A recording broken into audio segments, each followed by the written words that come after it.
everyone. Welcome to the Clover Press Show. This is the show where we give you the inside scoop on upcoming projects from creators with new books coming out from Clover Press. I'm Mike Schwartz. And I'm Nick Wilson. And on this episode, we are talking with the diabolical duo of Doug Wagner and Daniel Hillyard, who you may know from such titles as NARCO, Plastic, Vinyl, and I Was a Fashion School Serial Killer. But it's our pleasure to be talking to them about their original graphic novel, I Love Apocalyptic Zombie Misfits. Good evening, guys. Thanks for joining us tonight. How are you? I'm doing great. Yeah, doing good, and thanks for having us. And the intro was brilliant. What did you say? A diabolical duo? Yes, Yes. I love it. I love it. And I don't have a Clover Press T-shirt to do the thing. Maybe you could send me one. Yeah, we'll discuss sending every guest one, and you're forced to wear it during the duration of your Kickstarter campaign. That's right. You might have to send more than one then. I was going to say, I'm in Spain and it's on fire at the moment, so it's going to be that's going to be one really bad smelling T-shirt by the end of it. Oh, man. Well, guys, yeah, this is great. You're the first guest on the show. We don't even know when it's going to drop, so whoever's listening or watching, the plan is this will be video and audio. But yeah, so thank you for being the first guests in this big experiment of ours. So let me kick it off with the first question for you guys. This is your first book with Clover Press, and also your first book that isn't like a monthly periodical. You're going straight to original graphic novel. Why the transition? What's up with that? I think when Daniel and I were talking about it, like one of the first things that came to mind was like, since we're doing a supernatural road trip, we felt like if you're going to do road trip, like it should be experienced all at once, not broken up into episodes or broken up into like monthly, here's a break between this. Like, because if you've ever been on a crazy road trip, there's no breaks. Like you don't get a chance to sit on the sidelines and go, well, let's take a break for a while and see if nothing crazy happens. It's like, no, we wanted you to like enjoy it all in one sitting. Yeah, it's kind of like a roller coaster experience. You don't want to stop and get off and stretch your legs every time you go through a dip or a tunnel or something, right? Well, I know what you guys mean, because when we read issue-based comics, there's this pause, right? And there's often the need for like the cliffhanger for the next. And if you're a comic book reader, you're used to that. You kind of like it becomes part of your DNA. But there's always a little bit of a story disconnect there. And reading this book, you're absolutely right. Like you get to stay stuck in it. Like it's a pleasure being able to enjoy it this way. But all of the other books you've done are issue based, right? All the other books we mentioned. So this is your first one like this. Yeah. It like makes some good opportunities for pacing, right? Yeah. Yes. Nick and I are very fortunate. We had the opportunity to read it like a really advanced copy, and we love the book. And we're not just saying that because we're doing this for Clover. Let me just put it out there. It's a book with so much heart, so much gore, and some suicidal chickens. Is that what we're calling them? We call them murder chickens. Murder chickens, not suicidal. Yeah, Sorry, yeah. wrong word. I'm getting my sides mixed up. No kidding. When you're immortal, it's kind of hard to commit suicide. Yes. So.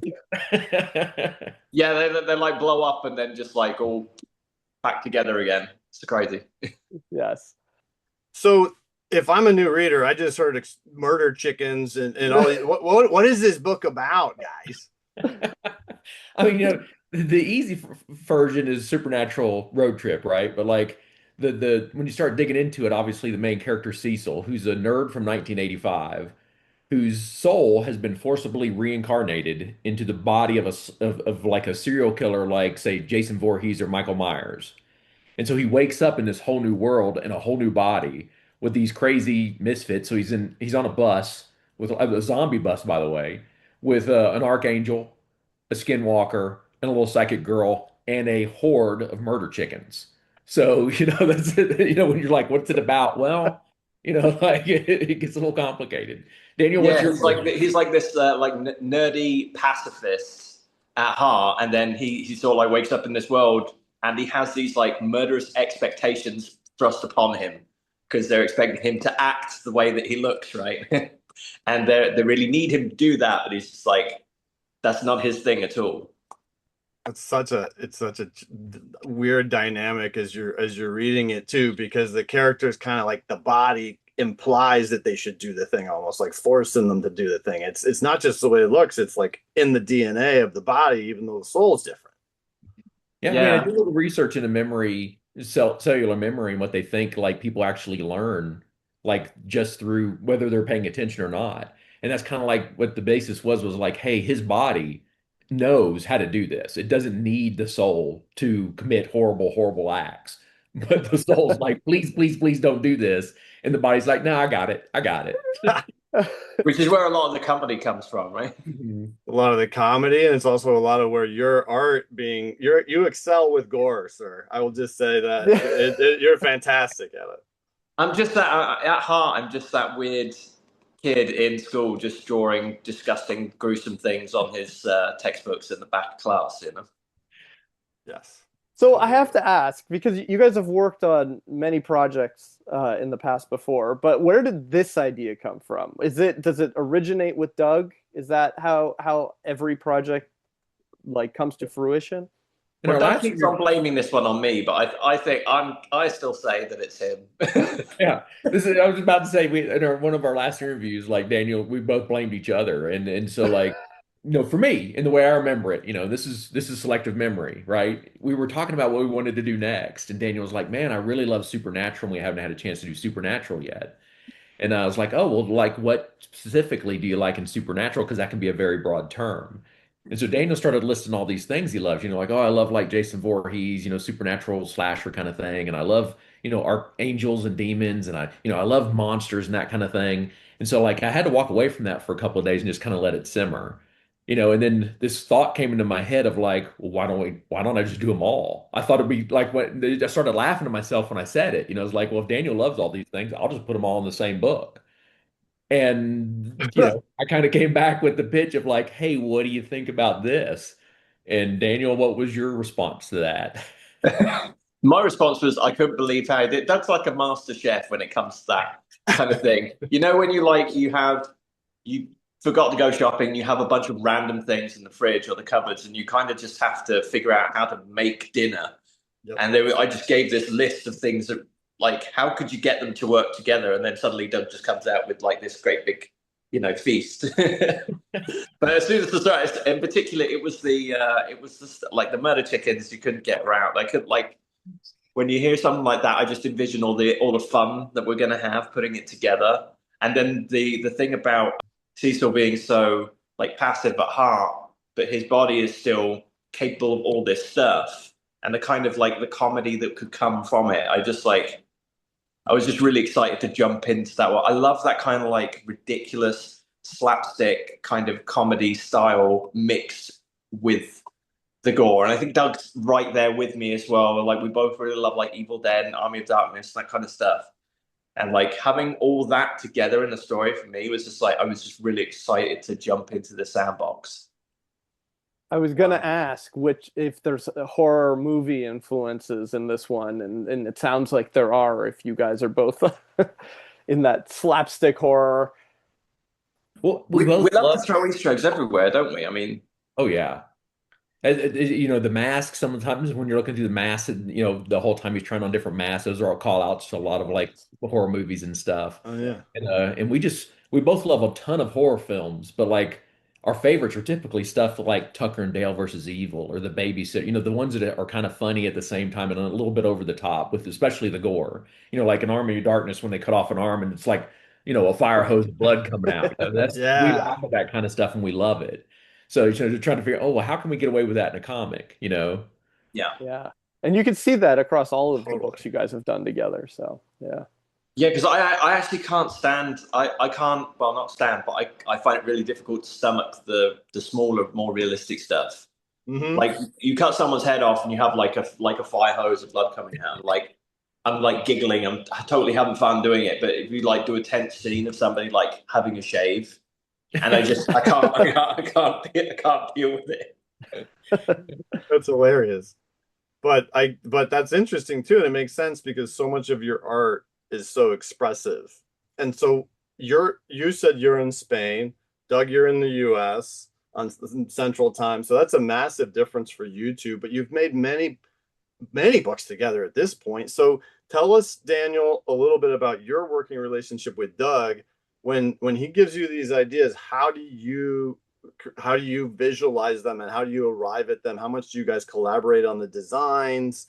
What do you do? And then before he sees it, like, what's that like? We basically work as side by side as you possibly can do with the time difference that you described. I mean, luckily, I tend to get most of my work done in the mornings, so it's generally around like the mid-afternoon, I think, when Doug sort of like,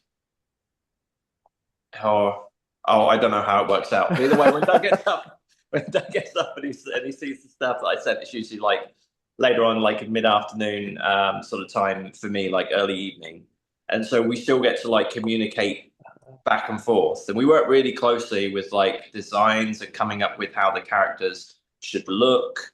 And then when the script comes in, then it becomes like how the characters act and like how they express and how they interact with each other. And then we also will work really closely, like scene by scene. Doug never just like finishes like a whole script and just hands it to me. We sort of work in chunks and like blocking out sections of a scene together, and then we work side by side. So it'll be like go from layouts to making adjustments if we need to, and then inks and moving on from there. And then that, like, because we get to work so closely together, it's sort of like it makes the books more like a conversation, So like Doug might have an idea. I might have drawn something that I might not even realize, and it will spring an idea for Doug.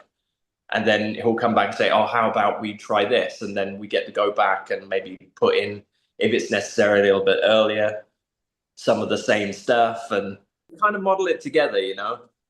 This is what I imagine. Doug waking up, really late and being like, getting some art, and then being like, here's all my notes. I'm going back to bed. Is that? No, not at all. No, that's not it. I'm kidding. I'm kidding. Yeah, normally, I mean, by the time I wake up, I usually get up about 10 a.m. and I'm full speed work about 11. Okay. And usually about that time is when I get Daniel's page. Hey, here's the page I did today. So it's perfect timing. Yeah. That gives me time to like, hey, sometimes I want to think about it and go, hey, maybe something's working or not working or, those kind of things. And let it tinker with it. And then if I have any notes, I'll send them to him and he usually has time to respond to those before he goes to bed. And so, I mean, it's pretty close, It's like we got a good 4 hours in the middle of the day that we're pretty much back and forth. That's Yeah, cool. yeah. Like in those notes, like at the end of the day for me, it means that then the next day I wake up, I can address those things and then send them to Doug for by the time that he gets up. And like the process just keeps on going from there. It's like a continuous thing. Yeah. Cool. It Very cool. sounds a little bit more collaborative than the typical like big two writer artist relationship. Is that fair to say at this point? Oh yeah, I think so. I think so. Yeah, yeah. I think it's about as close as we could get to sitting at the same table and working side by side as we could possibly be. That's cool. Well, Yeah, have you both been in the same room together? Has that happened yet? Oh yeah, yeah. Oh, I came to Spain for about 10 days. What was that, 2 years ago? Yeah, it was around 2 years ago. Yeah, it would have been 2 years ago around April. Yep. And then you came to Universal Studios. What was that last year? Yes. And we met there. And then Yes. when I heard you, Yes, he's it was like, "Oh, last year. some friends and I are going to Universal Studios," and I was like, "When?" Like I'm coming, like, and it happened to be exactly during Halloween horror time. Oh, Yes. Cool. Yeah. It was just before. It was like the tail end of September, I think. So it was just before it kicked off, and I was like, I really want you to come down, but we're going to be in Universal. So like, I don't know if that's a stretch. If you're be interested in getting tickets, and we're going to go to the horror night as well. And I was like, yeah, I'm going to get tickets. And then we were also like, oh, and we were like thinking of going and seeing a football game in Tampa. And it was like, oh yeah, I'll get those. So then we're like, we had the seats near each other. Nice. I think one of the awesome. fun things about the horror night was like, so Daniel and I there's about 6 of us, and we're getting ready to go on our first horror they have like 7 or 8 like haunted mansions kind of Mhm. thing. And we're getting ready to go on our first one, and everybody in our group is terrified except for Daniel and I. And they kind of looked at us at one point. They're like, "Why aren't y'all terrified?" I'm like, "I can't wait to get in there and see the effects and like see what they're doing and like how they do everything." And you could tell everybody else was scared. And Daniel and I'd walk around a corner. The guys would jump out, and we both point and go, "Hey, look at that mask! Like, we use that in a book." Like, so like we're such horror nerds that I don't think Yeah, like one of the mansions work on us. yeah. I think everyone else was screaming, and we were like literally just like the biggest smiles like ever. But there was like a vampire parade and stuff. But it was just really cool to see, like just walking around, experiencing the stuff, and then also seeing everybody else experiencing it. I think it Yeah. was for me. It was like the first time that I felt like I was amongst my peers. I was like, oh, this is my like what they call it, tribe. This is my tribe. Yeah. I was like, Yeah. That's Well, awesome. maybe in the future we'll see an I Love Apocalyptic Zombie Misfits walkthrough at Universal. Who knows? Yeah, But Universal, hit us up. Give me free yes, tickets. there we go. I know that's all we want, right? All Come of us. on. Really, we're here talking about the book, but the main reason is this is now on Kickstarter. So the book has now launched on Kickstarter. Tell us about it. Is this your first Kickstarter campaign, guys? Have you done Kickstarters in the past? Tell us about this one. It's your turn, Daniel. Oh, it's my turn. Well, I mean, I have less Kickstarter experience than Doug, but we have done a Kickstarter together before.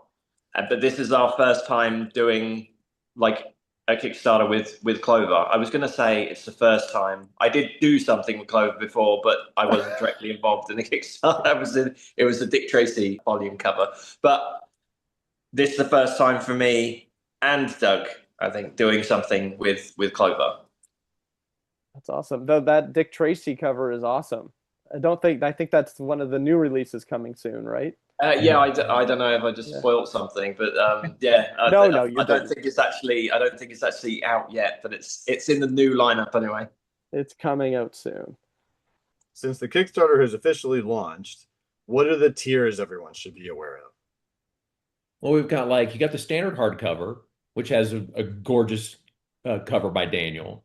He also did a dust jacket cover.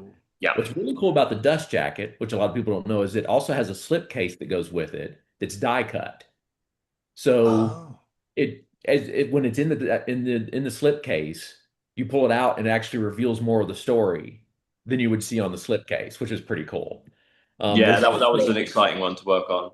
Yeah, that was pretty cool. Yeah, And then there's a which is crazy. I can't. It's like 200 pages. It's going to be a compendium that has the full script and all of Daniel's layouts in it. What? And so Wow. you can go through there and see how like kind of like the process, of how that all came together. Um, yeah, then there's also a Chris Pacello variant cover, which is incredible and it's gorgeous. I've always been a huge Chris Pacello fan, so the fact that I got to work with him is simply amazing. It's like a bucket list item for me. And then the crazy one that happened, we also have a Murder Chickens card game that you can order. So yeah, What? yeah. yeah, yeah. Curveball. I never knew I needed something. One of those things like you never knew that you needed something until someone says it. Yeah. So if What's you're listening to this, on the podcast version of this, you need to head over to Kickstarter and you need to check out all these. I think we're all wanting to play the game. That is really cool. yeah, is Yeah. it is it like a one shot deal, or is it like you can get packs of them and get special murder chickens? Oh no, no. We wanted to make sure that like if you got the card game, you got the whole card game. Fair I enough. hated that whole Yeah. like, trying to figure out like special. Now, I won't say that we couldn't expand it in the future. So there is that. But like Hank called me one day and and he was just kind of joking. And he's like, we really need to make this Kickstarter go is we need like a Uno style Murder Chickens game. And, we said it in jest, but I couldn't let it go. So that weekend, I made up my version of that game and sent it to Hank and Daniel on Monday and said, well, what do you guys think about this? And I think I caught Daniel completely blindsided. I was like, here's the Murder Chickens game. Oh, by the way, we need artwork. Get to that. So Daniel did all the artwork on the cards and they look incredible. But yeah, we just came up with the game and we play tested it like crazy Wow. and yeah, and decided to go with it. That's amazing. So did you create the game, Doug? Yeah. And you did. Wow, that's Yeah. amazing. Yeah, it Okay. was just one of those like I got obsessed that weekend, and I was like, what would I want out of a card game that you could sit down and have, like 4 or 5 friends over and not be complicated, not have to have a whole board game and buy special figures or like Nick said, special packs to make sure you have the right chickens. It was like, what would that look like? And it was like, here's my chaotic version of Uno. Wow. Yeah, that's a cool way to describe it. It's kind of like an Uno sort of format rather than a Magic the Gathering Yeah. format.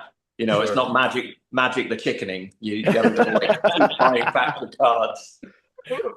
That's the quote of this episode, gentlemen. Magic the Yeah. Chicken. Right there. So that's a lot of fun. So that's the top tier. It gets you the game? Is that it? Or how does it work? I mean, the way Clover always does a lot of things is like they'll have, the different, escalating tiers. Sure. And so, just depending on what kind of version you want to go with, I know there's a version where you can get like the full slipcase with both books, the Murder Chickens game, stickers, prints, those kind of things. But I know that a lot of them you can do as add-ons too. So as long as you go in, like if somebody just wanted to get the Murder Chickens game, I think they can. Oh, be still That's my cool. heart. So And I'm just wondering, really quick, Doug, so do your friends all come to your house every weekend now and play Murder Chickens? Oh, no, not yet. Not yet. Because they Yeah. don't have I Yeah, thought I maybe don't, we they don't have got the like game Yeah, yet. we don't have it edition. yet. Okay. people need to get over to Kickstarter and back this campaign, or else the Murder Chicken game won't become a reality, is what we're Yes. saying. You need to Yeah, get there, over there. there will be no murders. By By chickens. Mike said reality. I say phenomenon. We'll see what happens. No, that sounds awesome. Like the what's really cool about everything from that slipcase to that is that's a completely different experience than I get when I just go buy like a regular, comic that's mass market comic. And it's like memorable, but it also helps me care. Like that's super cool, guys. So more power to you. I can't wait to play the Murder Chicken game. I think that's one of the really cool things about like the Kickstarter format and working with Clover is the amount of like extra stuff we can give for people who are like fans of comic books or just fans or collectors in general. Like whatever it is you want to turn up for. If you just love comics, you want to read the comic, you can get that.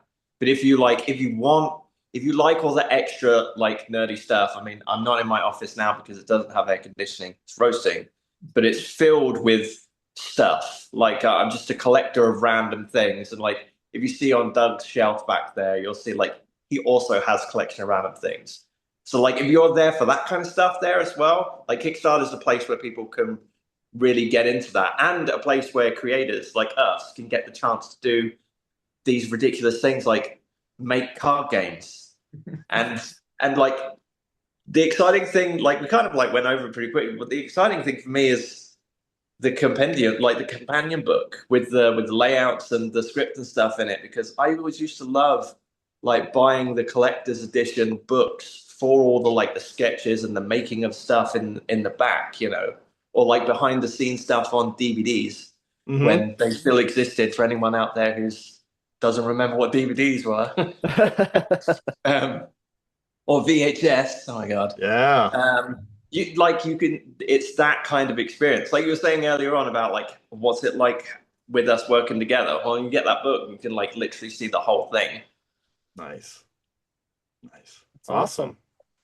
It's been a pleasure having you both on the first episode of the Clover Press Show, working title. And I can't tell you that one thing that I want to have a question, just one more thing of praise for you both. Humor is not usually executed throughout a comic at all. And if it is nowadays, it's rarely effective. And this is engaging and meaningful, but it's also hilarious. Thank you. Nice, thanks, man. Thank you. So if anybody out there is like, man, I'd like to read a funny comic. I'd like to read something that's going to make me feel good and smile today. This is a good one for that. So graphic novel, dare I say. But no, it's been a pleasure, gentlemen. Thanks so much for being here and taking the time. I'm sure that a lot of the fans out there of yours will love watching this or listening to it. Yeah, where can people find you and get updates about the campaign and anything surrounding I Love Apocalyptic Zombie Misfits? Well, I'm pretty prevalent on Instagram. I'm always there. It's Daniel Hilliard, or Daniel B. Hilliard is my handle. I'm terrible at checking the message requests, maybe message or like comment or something. I'll literally reply to everything. So you can always drop us a line, and there's links and things on my page that take you to the Kickstarter as well. And I post about it incessantly. For me, you can find me on like I'm prominent on Facebook and Instagram as well. So Doug.Wagner13. You can find me either one of those. And I have a strange website called Shock Noggin because it makes fun of the size of my head. And you can follow Daniel and I do Daniel and I do a newsletter on there twice a month. So you can follow us on there too. Cool. Very cool. Yeah. Great. Well, thanks very much. And we'll catch you next time on the Clover Press Show. And have a Working title. Working title. That's the whole title.